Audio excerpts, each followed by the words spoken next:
दोस्तों, क्या आपने कभी सोचा है कि असफलता के पीछे सबसे बड़ी वजह क्या होती है? ना तो हमारी मेहनत की कमी, ना ही हमारी प्रतिभा की कमी, बल्कि असली कमी होती है एकाग्रता की, यानी फोकस की। हम सब ने कभी ना कभी यह महसूस किया है कि हम काम तो कर रहे हैं, पर मन कहीं और भाग रहा होता है। शरीर बैठा होता है किताबों के पास, लेकिन ध्यान भविष्य की चिंता, पुरानी बातें या सोशल मीडिया की दुनिया में भटक रहा होता है।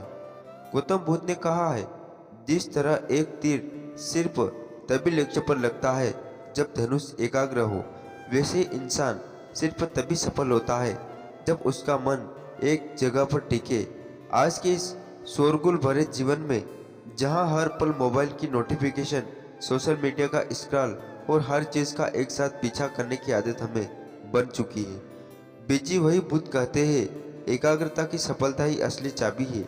आज मैं आपको गौतम बुद्ध की 3 ऐसी कहानियां सुनाने जा रहा हूं, जो हमें सिखाती है कि कैसे ध्यान को एक दिशा में लगातार हम असंभव को भी संभव बना सकते हैं।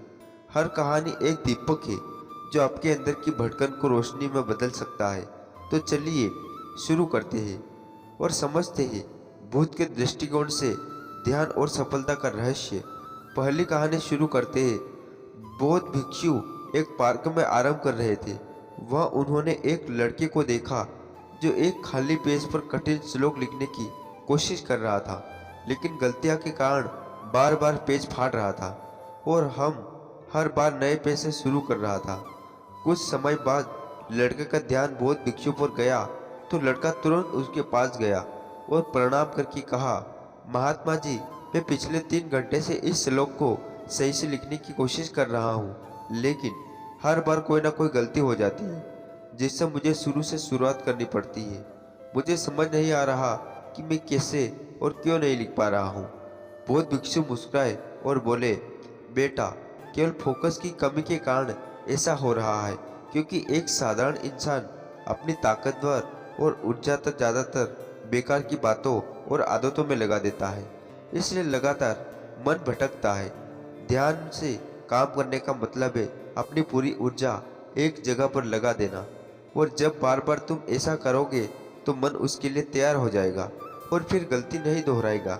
लड़के ने पूछा, महात्मा, अगर मन बार बार भटक रहा हो तो मैं एक काम में ध्यान कैसे लगाऊं?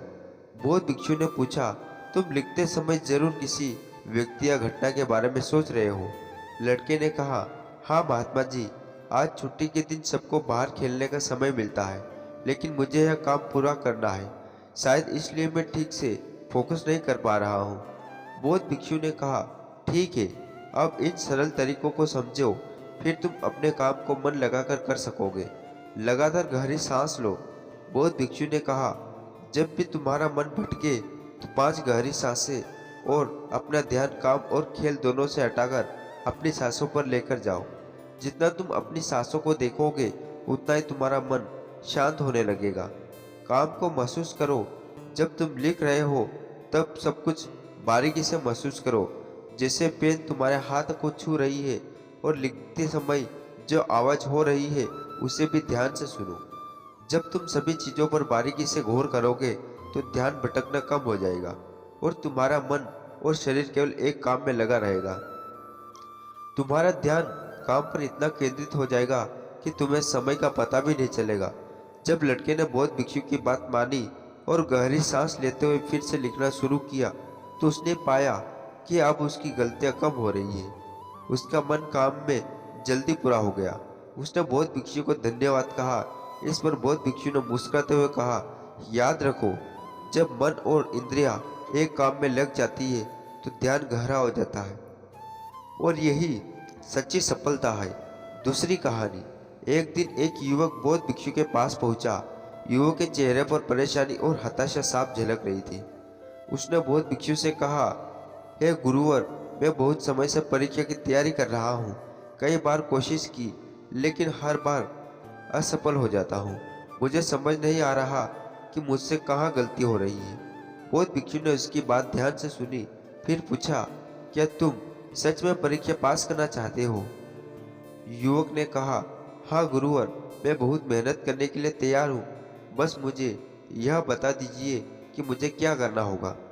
बौद्ध भिक्षु ने उसे अपने साथ एक खाली जगह पर ले गए जहां एक पुरानी मोमबत्ती और माचिस रखी थी। उन्होंने युवक को एक मोमबत्ती दी और कहा, इस मोमबत्ती को जलाकर यहाँ से थोड़ी दूर खड़े उस पेड़ तक ले जाओ, लेकिन ध्यान रहे कि मोमबत्ती बुझनी नहीं चाहिए। बौद्ध भिक्षु ने यह कहकर वहां से चले गए। युवक ने माचिस से मोमबत्ती जलाई और धीरे धीरे मोमबत्ती लेकर पेड़ की ओर चलने लगा। रास्ते में हल्की सी हवा चली जिससे मोमबत्ती की लौ हिलने लगी। युवक ने उसे बचाने की पूरी कोशिश की, लेकिन मोमबत्ती बुझ गई। युवक वापस आ गया, मोमबत्ती फिर से जलाई और फिर चल पड़ा। युवक ने प्रक्रिया कई बार दोहराई, लेकिन हर बार हवा का हल्का झोंका मोमबत्ती की लौ को बुझा देता है। आखिर में थका हुआ युवक हाथ में बुझी हुई मोमबत्ती पकड़े वापस चला आया और निराश होकर बोला, हे गुरुवर, मैं इससे भी असफल रहा। बौद्ध भिक्षु ने युवक से मुस्कुराते हुए कहा, क्यों, तुम्हें बस मोमबत्ती जलाकर थोड़ी दूरी तो चलना था। युवक ने धीरे से कहा, गुरुवर, मैंने कोशिश तो की, लेकिन हवा के कारण लौ बार बार बुझ जाती है। बौद्ध भिक्षु ने कहा, यही तो तुम्हें समझना है कि तुम्हारा मन भी इस मोमबत्ती की लौ की तरह चारों तरफ की हवा ध्यान भटकाने वाली आदत है। जब तक तुम इन आदतों को वश में नहीं करोगे, तब तक ध्यान की लौ बुझती रहेगी। ऐसे ही जब तुम अपने लक्ष्य पर पूरी तरह ध्यान केंद्रित नहीं होंगे, तब तक तुम अपनी मंजिल तक नहीं पहुंच पाओगे। इसलिए मन को एकाग्र करो और जो काम करो उसमें पूरी तरह डूब जाओ। तुम्हें प्रयास जरूर सफल होंगे। और याद रखो, सभी तरह के ज्ञान का मूल तत्व ध्यान है। इसलिए कुछ भी करने के लिए तुम्हें एक जगह ध्यान लगाना तो सीखना ही होगा। तुम जैसी आदत डालोगे वैसा ही तुम्हारा मन होता जाएगा। इसलिए छोटे से छोटा काम भी ध्यान लगाकर करो। ऐसा करने से मन का स्वभाव बदल जाएगा, फिर तुम्हें सफलता जरूर मिलेगी। तीसरी कहानी। एक युवक ने बौद्ध भिक्षु से पूछा कि मन में आ रहे विचारों को कैसे छोड़े। बौद्ध भिक्षु ने युवक से कहा, बताऊंगा, लेकिन उससे पहले तुमको एक परीक्षा देनी होगी। फिर एक गिलास पानी को भरकर बौद्ध भिक्षु ने युवक के हाथ में पकड़ा दिया और कहा, पानी की एक बूंद गिराए बिना इसे पकड़कर रखे। युवक ने कहा, यह तो आसान है, और गिलास संभाल लिया। शुरू में सब ठीक था, लेकिन थोड़ी देर बाद ही उसके मन में संदेह उठने लगे। उससे क्या फर्क पड़ा, आखिर कितनी देर तक मुझे इसे पकड़ने रहने होंगे। जैसे जैसे यह विचार आने लगे, उसका ध्यान भटकने लगा और गिलास से पानी छलकने लगा। अंत में बौद्ध भिक्षु ने कहा, बेटा, जब तक तुम्हारा मन शांत था तब तक पानी नहीं गिरा, लेकिन जैसे ही तुम्हारे मन में विचार आने लगे तो पानी बाहर गिरने लगा। उन्होंने आगे समझाया, जैसे गर्म लोहे पर हथौड़ी की चोट उसे नया रूप देती है, वैसे ही तुम्हारे विचार व्यक्तित्व को और मन को आकार देते हैं। तुम्हारा मन भी गिलास में पानी की तरह, जिसे आसानी से विचलित किया जा सकता है। अगर तुम पानी यानी मन को स्थिर रखना चाहते हो, तो पहले सभी विचारों को स्थिर करना सीखना होगा। अब तुम एक काम करो, इस गिलास को फिर से पकड़ो और अपना ध्यान अपनी सांसों पर ले जाओ। अपनी सांस को पेट और सीने में आते जाते महसूस करो। हाथ में होने वाले दर्द और असहजता को जाने दो। मन को जो विचार रहे उन्हें बहने दो। खुद को याद दिलाओ कि तुम विचार नहीं हो, बल्कि उन्हें दूर से देखने वाले इंसान हो। ऐसा याद रखने से विचार आकर चले जाएंगे, लेकिन मन को विचलित नहीं कर पाएंगे। थोड़ी देर तक युवक ने इस अभ्यास को जारी रखा और गिलास से एक भी बूंद गिराए बिना खड़ा रहा।